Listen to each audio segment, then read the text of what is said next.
ටත් notice වෙලා තියෙනවද සමහර වෙලාවට ඉන්ටර්නෙට් ස්ලෝ සමහර වෙලාවට සුපර් ෆාස්ට්. අද අපි බලමු 4G සහ 5G අතර වෙනස. මම 4G නෙට්වර්ක් එක ගොඩක් දුරට රිලයබල් ස්පීඩ් එකක් දීලා වීඩියෝ, බ්‍රවුසිං, සෝෂල් මීඩියා යූස් කරන්න උදව් කරනවා. මම 5G අල්ට්‍රා ෆාස්ට් ස්පීඩ් එකක් එක්ක almost no delay. Future technology එකට මේන් පවර් එක මම 4G good ස්පීඩ් එකක් දෙනවා. ඒත් 5G වල ස්පීඩ් එක ඊට වඩා ගොඩක් වැඩි තවි. ඩවුන්ලෝඩ්ස්, streaming, gaming super fast. Latency කියන්නේ ඩිලේ එක. 5G වල ඩිලේ almost නැති නිසා real time gaming, video calls ultra smooth. 5G නිසා smart cities, self driving cars, AR VR වගේ ෆියුචර් ටෙක් රියල් වෙලා තියෙනවා. 4G තාමත් යූස්ෆුල්. 5G ෆියුචර් එක දෙකම ඉන්ටර්නෙට් වර්ල්ඩ් එකට වැදගත්.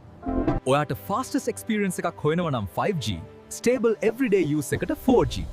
අද අපිත් එක්ක හිටියට ස්තුතියි. අපි 4G සහ 5G ගැන දැනගත්තනේ. ඒත් මේ සිග්නල් වල ස්පීඩ් එකට සපෝට් කරන රියල් බෑක්බෝන් එක මොකක්ද කියලා හිතලා තියෙනවද?